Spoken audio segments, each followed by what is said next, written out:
की छुट्टी थी वो हमने दाढ़ी नहीं बनाई, तो हम तीसरे दिन ड्यूटी पे गए तो हमने दाढ़ी बनाई, तो हमारे नौरते मान्य है कि नहीं मान्य है? जी, ये इनका कहना है कि ये पुलिस में नौकरी करते हैं और इन्हें प्रतिदिन दाढ़ी बनानी पड़ती है। हाँ। तो हमारे नवरात्रि जो है वो हम अगर ऐसा करते हैं तो मान्य होंगे या नहीं, इसके बारे में ये जानना चाह रहे हैं। देखिए, ऐसा है कि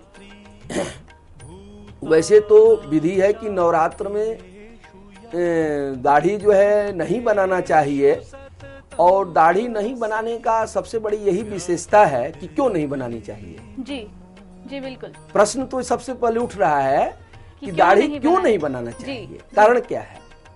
तो देखिए, जो काम आप मान लीजिए संकल्प लेते हैं कि जब तक यह कार्य मेरा पूर्ण नहीं हो जाता है तब तक मैं भोजन नहीं करूंगा, जी, जब तक मैं यह कार्य नहीं हो जाता है तो मैं जल भी पानी नहीं पी सकता हूँ। तो एक संकल्प है जी। तो ये संकल्प लेने के लिए ये जो है हम दाढ़ी छोड़ते हैं कि हमारा ये संकल्प पूरा हो। जैसे कि भगवती ने कह दिया, एक बार काली बनी हुई थी भगवती गौरी ने जी, तो भगवान शंकर ने हंसते हुए कह दिया कि तुम काली हो। जी, तो नाराज हो गई भगवती ने। उन्होंने कहा कि जब तक मैं अब गोरी नहीं बनूंगी तब तक आपके पास नहीं आऊंगी। तो उसी वक्त जो उन्होंने इतनी घोर तपस्या जाकर के किया कि इतनी गोरी बन गई कि संसार में उनसे बड़ा गोरा कोई नहीं थी जी। इसलिए जो है उनका नाम गौरी पड़ा। जी, जी, तो जब तक ये संकल्प में दृढ़ता, जी, जब तक हम दृढ़ विश्वास से कार्य नहीं करेंगे, दक्ष नहीं होंगे, तब तक हम वो कार्य को पूर्ण नहीं कर सकते। उसी तरह जो है, अब हम नौकरी में है, अब नौकरी में दाढ़ी बनाना है, जी, जी, तो नौकरी में जब दाढ़ी बनाना है तो हम अपने अधीन नहीं है, जी बिल्कुल, हम किसी दूसरे के अधीन में हैं। जी बिल्कुल, तो जिस दूसरे के अधीन में हैं, परबस हम हैं, तो जैसे वो कहता है राजा उस तरह से चलना पड़ता है, वही हमारा धर्म होता है। जी, इसलिए भगवती उसमें भी नाराज नहीं होंगी कि अब यहाँ पर तो संकट है कि नौकरी छूट जाएगी। जी, जी, तो इसलिए जो है हमारे दृष्टि से ये विचार बन रहा है कि ऐसा नहीं है। जी, भगवती ये नहीं कहती हैं कि आप नौकरी छोड़ दो, जी, रोटी बिना बंद हो जाए काम। जी, जी, तो इसलिए नौकरी भी करिए, और दाढ़ी अगर बनाने के लिए वहां पर जरूरत है तो दाढ़ी बनाकर भी भगवती को जप कर सकते हैं। जी। कार्य से बड़ा कुछ नहीं है, आप अपना काम करें तन मन धन से, माँ भगवती आपके साथ ही रहेंगी हमेशा। जी हाँ, हमारे साथ इसी बीच दर्शक और जुड़ गई हैं। एक रतिया से हमारे साथ जुड़ी हैं नीलम, रतिया से मनीषा हमारे साथ जुड़ी हैं। जी मनीषा,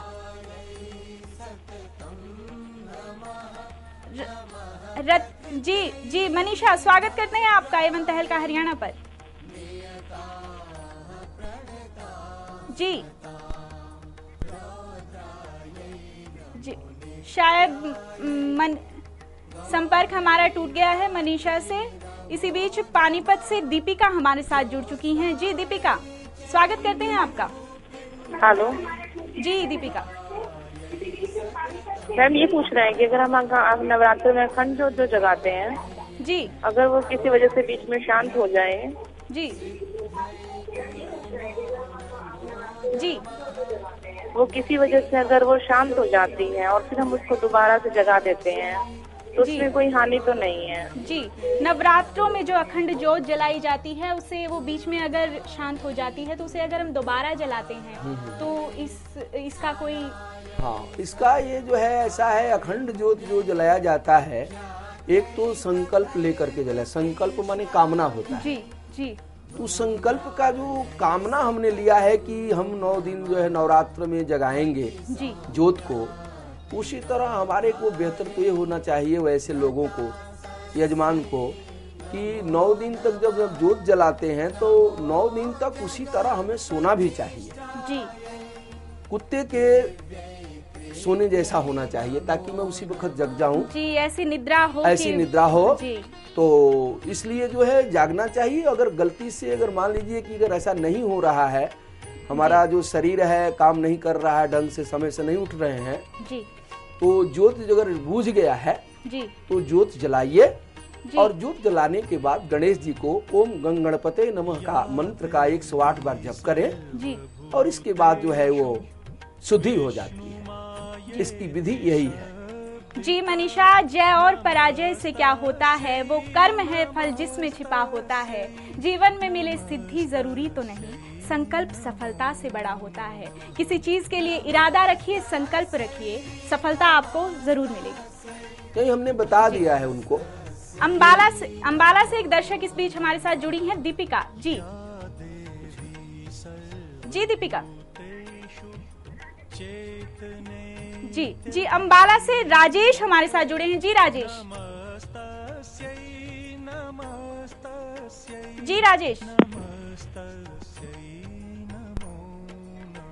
लगता है हमारा संपर्क राजेश जी से टूट गया है।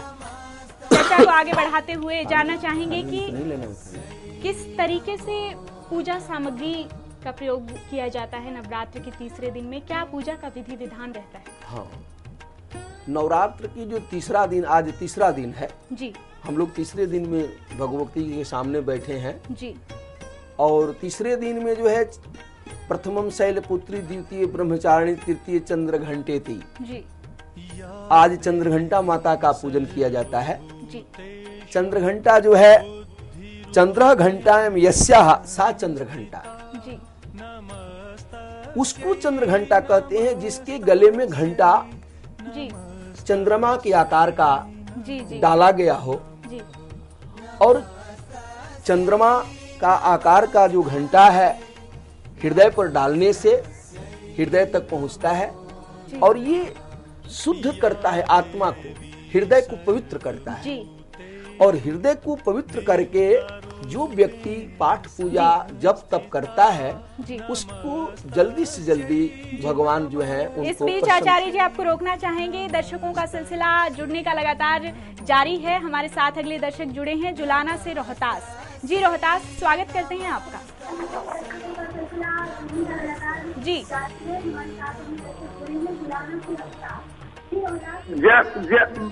जय माता की जी। जी जय माता दी। हाँ जी, मैं लगातार पंडित जी से पूछता हूँ, नवरात्रि के बगैर जो लगातार पूजा करता है ना जी, किस मंत्र का उच्चारण करना चाहिए? लगातार रूटीन में पूजा करता है जी। अपना सवाल दोहराइएगा एक बार आप। ऐसा है, जो रूटीन में पूजा करता है ना डेली हर रोज जी, कौन से मंत्र का जाप जरूरी है जिसके अंदर? जी, वो हर दिन माँ की पूजा करते हैं, उनके लिए नवरात्र ही नहीं, वो हर दिन माँ के बहुत अनन्य भक्त हैं, तो वो कौन से मंत्र का जाप करें? हाँ, मंत्र का जाप करते हैं कि दुर्गा सप्तशती का जप पाठ करते हैं, ये मेरे को बताइए जी। आप मुझे ये बताइए कि मंत्र का ही सिर्फ जाप करते हैं कि दुर्गा सप्तशती का पाठ करते हैं, और उसमें कौन पाठ जरूरी है और कम समय में हो, वो उस बात को पूछते हैं। वो मेरे को पहले प्रश्न का जवाब दीजिए जी। आप सुन पा रहे हैं रोहतास जी हमें? नहीं सुनते जी, शायद उनसे संपर्क टूट गया है। तो वो जानना चाह रहे थे कि हर दिन वो जो पूजा करते हैं माँ की, तो वो किस मंत्र का जाप करते हैं? अब मंत्र का जाप देखिए, दुर्गा सप्तशती हमारे सामने भी रखा हुआ है। दुर्गा सप्तशती जो है सबसे बड़ा प्रथम अध्याय जो है, कीलक, कवच और अर्गला 3 होते हैं और ये माँ का अंग है जी। और दूसरी बात, माता की 6 अंग है जी।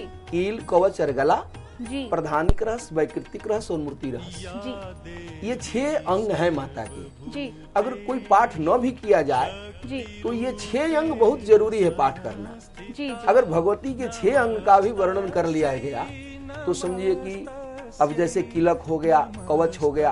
कवच का पाठ इसलिए किया जाता है जी कि कवच जो है हमारे शरीर को जितना भी सिर से लेकर के और चरण से नीचे तालू है जी, वहां तक भगवती रक्षा करती हैं जी कवच के पाठ करने से जी जी। तो उनको ये पूछना चाहिए था कि हम कौन पाठ करें। अगर खाली मंत्र का पाठ करना है, अनुसार ही मंत्र का हाँ, किया जाता है। तो पाठ के अनुसार मंत्र का जाप किया जाता है। और कवच, ये 3 जो पाठ हैं पहले पाठ कर लेना चाहिए, तब मंत्र का जप करना चाहिए। जी जी आचार्य जी, दर्शकों का सिलसिला लगातार जारी है। माँ के भक्त हमसे जुड़े हुए हैं। इसी कड़ी में अगले दर्शक हमारे साथ जुड़े हैं, इंद्री से राजकुमार जी। जी राजकुमार जी, स्वागत करते हैं आपका। पंडित जी नमस्कार। नमस्कार बाबू, नमस्कार। मैं ये पूछना चाहता हूँ पंडित जी से कि हम पूजन में कोई फल फ्रूट वगैरह रखते हैं, हाँ हाँ, कोई उसके बारे में बताओ कुछ विधि। हाँ, पूजन में जो फल रखे जाते हैं वो फल कैसे, हाँ, कौन से फल रखे जाएं, हाँ, इनके बारे में जरा जानना चाहिए। बिल्कुल बिल्कुल। इसमें जो है दुर्गा सप्तशती के पाठ में नवरात्र में जो पाठ रखी जाती है और उसमें जो फल चढ़ाया जाता है, उस फलों में भगवती के सबसे श्रेष्ठ फल जो है अनार है जी। अनार से संबंधित जो फल है, अनार जो है फल चढ़ाने से उसमें कई मतलब बीज होते हैं और अनार का बीज खाया जाता है और बीजों को तो फेंक दिया जाता है जी। जैसे सेव है, सेव का बीज फेंक दिया जाता है जी। और कोई फल है जैसे आम है, आम का बीज जो है निकाल दिया जाता है जी। लेकिन जो अनार का जो बीज है उस बीज को खाना पड़ता है जी, जिससे कि बीज मंत्र है, बीज मंत्र से संबंधित है। लाल चीजों से भगवती बहुत प्रसन्न होती हैं। लाल फूल हुआ, जैसे लाल फूल में आता है एक तो पाटलह, पाटलह माने गुलाब होता है जी जी। गुलाब का फूल भी अच्छा है जी। और एक और लाल फूल आता है जी, उसका नाम है कनेर में भी एक लाल फूल आता है जी।